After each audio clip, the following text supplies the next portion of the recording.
ভারতের কারাগারে বিনা বিচারে বন্দী ছাত্রনেতা ও মানবাধিকার কর্মী ওমর খালিদকে চিঠি লিখেছেন যুক্তরাষ্ট্রের নিউ ইয়র্ক সিটির মেয়র জোহরান মামদানি। আর এতেই খেপেছে নয়াদিল্লি। মামদানির লেখা ওই চিঠি গণমাধ্যমে প্রকাশের পর কড়া প্রতিক্রিয়া জানিয়েছে নয়াদিল্লি।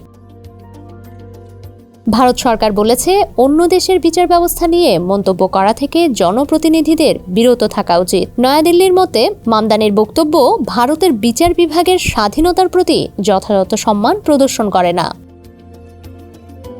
ভারতের পররাষ্ট্র মন্ত্রণালয়ের মুখপাত্র রণধীর জয়সওয়াল এক বিবৃতিতে বলেন, ব্যক্তিগত পক্ষপাত প্রকাশ জনপ্রতিনিধিদের শোভা পায় না, বরং তাদের নিজ নিজ দায়িত্ব পালনে মনোযোগী হওয়া উচিত।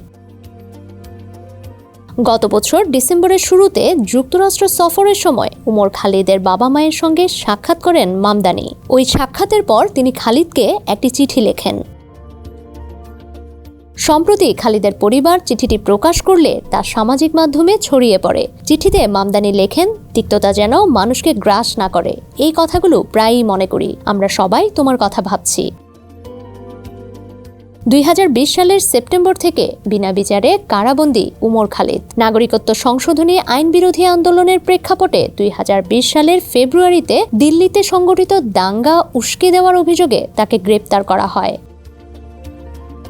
ওই দাঙ্গায় অন্তত 50 জন নিহত হন, যাদের অধিকাংশই মুসলিম। অভিযোগ রয়েছে, ঘটনায় মুসলিম ছাত্র ও আন্দোলনকারীদের বিরুদ্ধে পক্ষপাতদুষ্টভাবে গ্রেপ্তার অভিযান চালায় পুলিশ। খালিদ সহ অন্তত 18 জন ছাত্রনেতা তখন আটক হন। সন্ত্রাস বিরোধী কঠোর আইন ইউএপি এর আওতায় অভিযুক্ত হওয়ায় তার জামিন পাওয়া কঠিন হয়ে গেছে। বছরে মাত্র একবার জামিন চাইতে পারেন এই আইনে বন্দীরা। গত সপ্তাহে ভারতের সুপ্রিম কোর্ট তার জামিন আবেদন আবারও খারিজ করেছেন।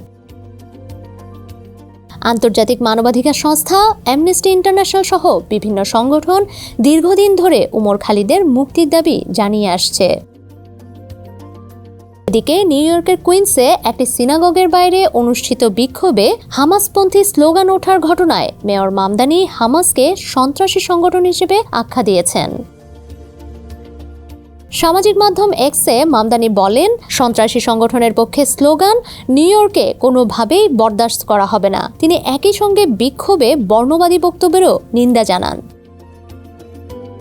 নিউ ইয়র্ক অঙ্গরাজ্যের অ্যাটর্নি জেনারেল লেটিসিয়া জেমসও হামাসকে সন্ত্রাসী সংগঠন উল্লেখ করে বলেন, আমরা কোনোভাবেই সন্ত্রাসকে সমর্থন করি না।